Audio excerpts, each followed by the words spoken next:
마켓 이슈 꼽아보겠습니다. 유진투자증권 뉴요크 프런트 지점 안상현 차장입니다. 안녕하세요. 안녕하십니까.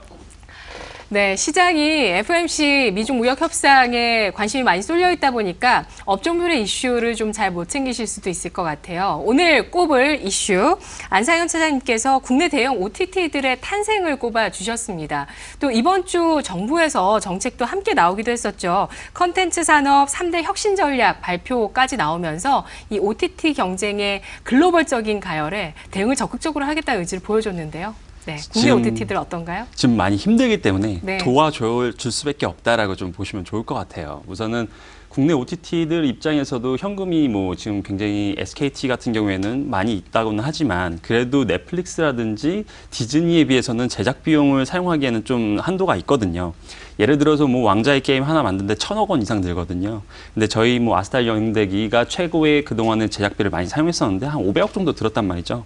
그러면 그만큼 이제 대형 OTT들과 국내 OTT들의 그 게임 플레이어가 예를 들면은 대형 OTT들 그 넷플릭스라든지 이런 쪽은 저기 손흥민이 뛰고 있는 그럼 유럽이죠. 유럽 쪽에 있는 EPL이라든지 이런 쪽의 무대라면 아직까지 한국은 국내 리그에 있다. 이 정도로 좀 볼 수가 있을 것 같아요. 그래서 세제 개편안 최근에 이제 세액 공제를 시작을 했다고 좀 보시면 좋을 것 같고 세액 공제도 내년도 2022년도까지 연장이 좀 되어 있는 상황이고요. 그리고 OTT 업체들이 만약에 드라마 콘텐츠를 제작할 경우에는 대형사는 3%, 중소기업은 7%, 중소형사는 이제 10%까지 공제를 해주는 그런 법안도 지금 준비가 되고 있습니다. 그래서 그만큼 OTT 업체들에 대해서 굉장히 지원을 많이 해주고 있다. 이렇게 좀 보시면 좋을 것 같고 앞서 말씀드린 이제 웨이브의 탄생이라든지 이거에 걸맞춰서 바로 CJ ENM이 JTBC와의 합작법인을 설립을 했다라고 보시면 좋을 것 같고 내년도 상반기에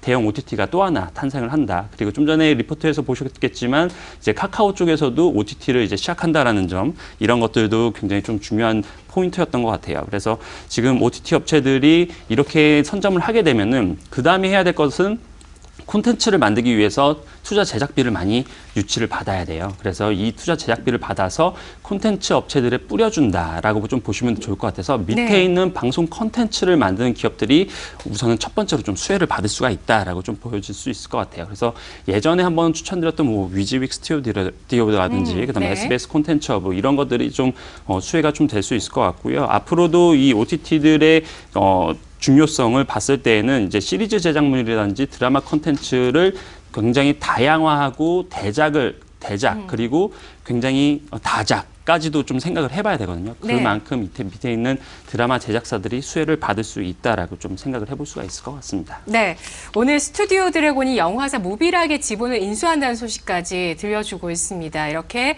OTT 출범뿐만 아니라 콘텐츠 기업의 다양한 합종 연횡도 앞으로 예상해 볼 수 있을 것 같은데 오늘 관심주, 수혜주 한 가지 꼽아주실까요?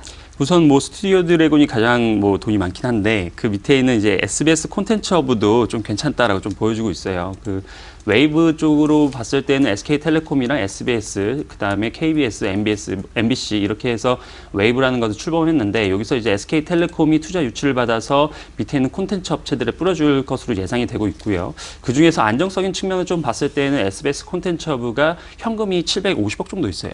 근데 시가총액 1,200억이에요. 그러니까 나머지 부분만 가지고 콘텐츠에 대한 영업에 대한 캐파라든지 이런 것들을 생각해 봤을 때 지금 아직 충분히 발전 가능성이 있다라고 좀 보여지고 있고 지금 SBS 미디어 그룹 쪽에서는 제작사 스튜디오 설립 쪽이라든지 이런 것들을 생각을 하고 있는 상황이라서 지금 여러 가지 노사 이슈라든지 이런 것들이 지나게 되면은 굉장히 과감하게 투자할 수가 있다라고 좀 판단을 해볼 수가 있을 것 같아요. 그래서 지금 정도쯤에서 이런 컨텐츠 업체에 대한 관심도라든지 이런 것들 그다음에 기관 투자자들의 수급이 지속적으로 SBS 콘텐츠 업으로 들어오고 있다는 점 이런 것들을 봤을 때 목표가는 한 8,000원 정도 잡으시고 손절가는 한 5,000원 정도 바라보시면 좋을 것 같습니다. 네.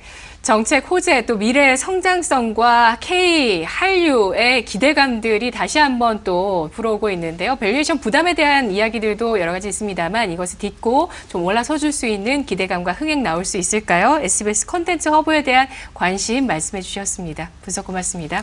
감사합니다.